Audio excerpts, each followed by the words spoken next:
Hey everyone, I'm taking Ali Abdal's part-time YouTuber Academy course for work, and the first homework assignment is to create a favorites video. I didn't think that would go over that well with the You Need a Budget audience because most of my favorites are beauty products.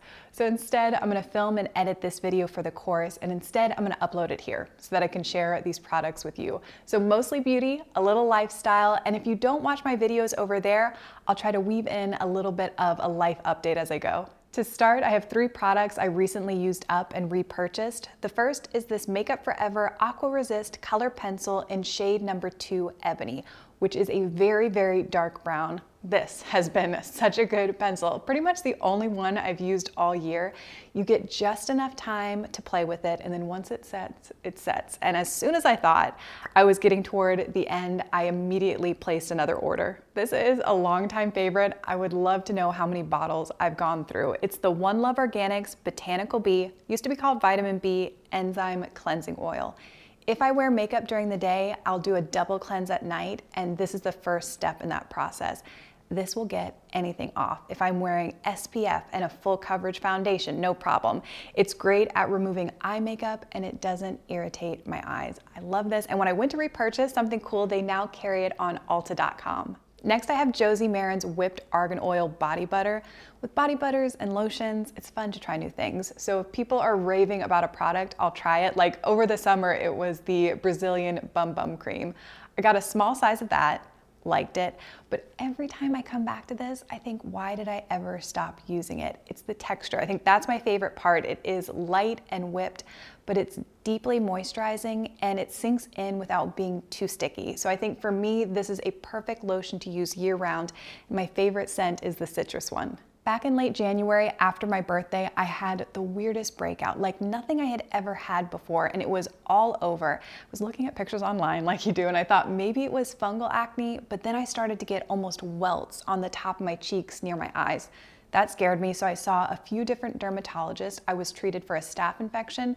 Didn't end up being that, but I didn't find that out until I had thrown away makeup and brushes because I was worried I couldn't sanitize them. One dermatologist thought I was having a reaction to a foundation I was using. I ended up at McLean Dermatology and they've been great to work with. But for myself, I decided to scale my skincare routine way back. Going back to basics, I'm only using Paula's Choice. Things are a lot better. They're not 100%. And I think maybe the next thing I'm gonna have to deal with is like internal, what I'm eating and seeing if that's having, I'm not sure. I don't have all the answers yet. But the Paula's Choice skincare products, they're fantastic, and I think I could talk about a lot of them today, but the one I think really saved me is the Hydrating Treatment Mask. This I use a few different times during the week as the last step of my evening skincare routine. It is a little bit sticky, but I've been trying to wash my pillowcase a lot more than normal this year. Let me show you the texture. So it is thick, but it is intensely hydrating. And I think with all the prescription topicals and the medication I've been taking, this is what has saved me from really flaky skin. So I have loved that, and I'm getting kind of low, and I'm definitely going to reorder. But you know, whatever that skincare thing was or is, it took away a lot of the fun from makeup for me this year because my skin hurt when I touched it. I didn't want to try anything new and cause another reaction. I was worried about spreading things. So makeup kind of ceased to be fun for me for quite a few months. And the first time I got really excited about makeup all year was when I saw a picture of this palette and I thought, oh, maybe I'm on the other side of this because this got me super excited. If you are just wanting a break from the really warm tone looks from the past few years, but you're not sure how cool you want to go, I think this is the almost perfect neutral palette. I love it so much, and somebody with my coloring, if I want to do a silver look on the lid, I still like a little haze of warmth in my crease, and Blend is the perfect color for that. The mattes are gorgeous, the shimmers are so beautiful. I tend to apply them with my finger. The only color I'm not getting a ton of use out of is Brow Bone because it's pretty shimmery. To me, this would have been perfect if Brow Bone had been a matte cream color. That's the only shade I have to look for outside of this palette, but overall, I love it. And if you are looking for something fancy to put on your Christmas list, this has my vote. Next up, I have some Sephora Collection lip liners, which were recommended to me by my sister, Summer. So for 4 months this year, Jeremy and I lived with my parents in Summer. It was weird and wonderful. I loved every second of it. It was so many people and so many cats living under one roof. But at the end of February, Jer and I decided to move, still in a townhouse, still in Northern Virginia, just a little bit further out. And everything happened so quickly. We got the real estate agent. She said, we have got to get your house up immediately. And I thought it was right when things were starting to get bad, and I thought people would be more comfortable coming and looking at a house if there was no one living there. So that's why we originally moved out and moved in with my parents, but we got an over asking price offer the first day. The family, I never got to meet them because of COVID, but they seemed really nice. They wrote us a nice letter. I hope they liked everything. I hope they liked my house, but they wanted to move in right away, and this townhouse was still being built. So we moved in with them. I spent a lot of time with Summer. She always has the best lip combination recommendations. Her favorite color is 28 Sink or Suede. This is a cool toned mauve neutral. It's perfect if you're trying to cheat your lip line a little bit and make your lips look a little bit fuller. My favorite ended up being 29, Dressed to the 90s.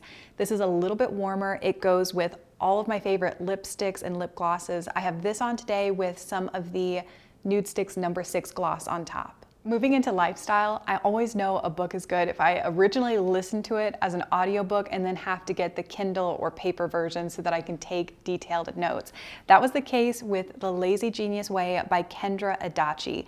She goes over a few of her principles. Some are decide once, start small, schedule rest. But the one that really stuck out to me is ask the magic question. The magic question, put simply, is this: what can I do now to make life easier later?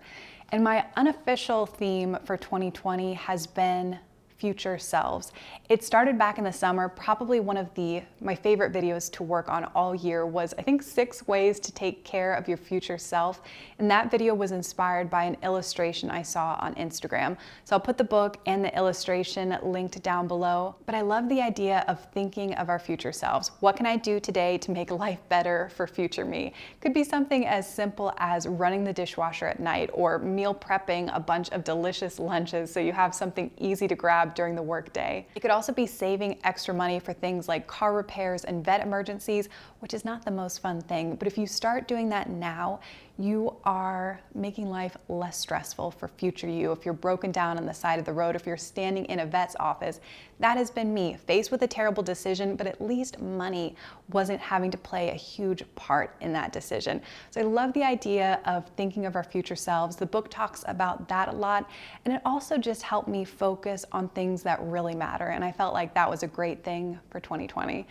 Speaking of things that really matter, the next thing is about things that don't matter at all. It's a pop culture podcast called The Popcast, which I would never have thought would be interesting to me. I mostly listen to personal development or true crime, but both the book and the podcast were recommended by Katie from What Kate Finds, and it is so much fun. They talk about the most ridiculous things like The Bachelorette and The Great British Baking Show, but they have such fun together. It's a man and a woman, and they are ridiculous and hilarious, and especially in the evenings when it's getting dark so early and there's chores to be done or cooking to be done, it makes it feel like I have friends over. And they're kind of that doofy thing you do where you feel like you're part of the friend group with podcast hosts. But I really like it. So both the book and the podcast I'll have linked down below. For home things, my number one is the pantry makeover. I shared that on Instagram, but I love it so much. I'm so glad I did it.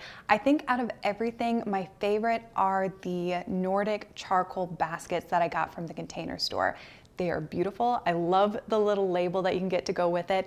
And it helps corral random things, random little packets that I think make things look messy in the pantry. So happy about that.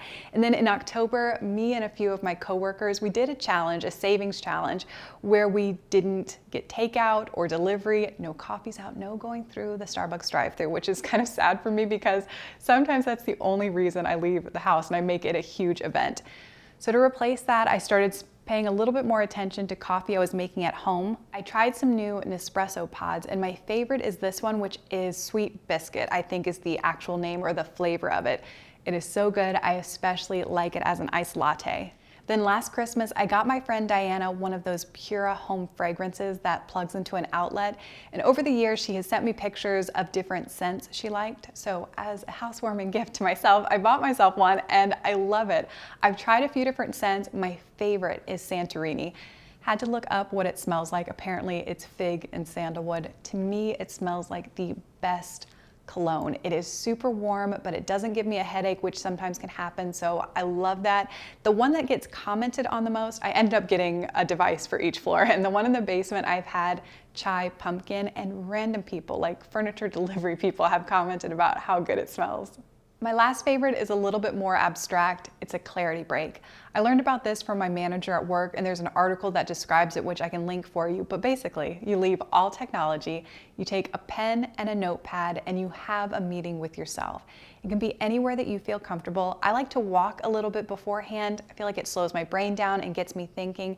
So there's a nearby lake. I've been laughing at once and then finding a picnic bench to sit down, and I write until I can't write any longer. It's like an epically long brain dump.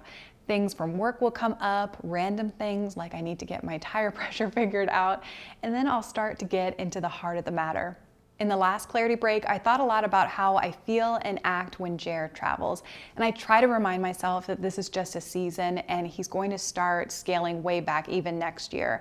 But I find myself still having a bad attitude, and it almost feels like my life is on pause. That's not great. I don't want to wish away any amount of time because time is so precious and I could be using my time much more wisely. So when I wrote everything out, I didn't come out with a perfect plan, but it felt good to get everything out. And it reminded me of a quote I had heard in a YouTube video. Don't wait until you feel better to do something so that you feel better. So this is me doing something. I'm investing in hobbies I like. I want to invest in friendships and really dial down on gratitude. Be so grateful to have work and health, to live close to family. So it sounds cheesy to say. A clarity break brought me some clarity, but that's what happened. That is all I have for you today. I hope you found something interesting. And if you're still here and you watched this video, thank you. I really appreciate you. I think for my next video, I might do a Sephora haul. I bought some things during the sale and I've been able to use most of them so I can share some initial impressions. But if you have a current favorite you want to share with me, please leave that down below. I would love to read it.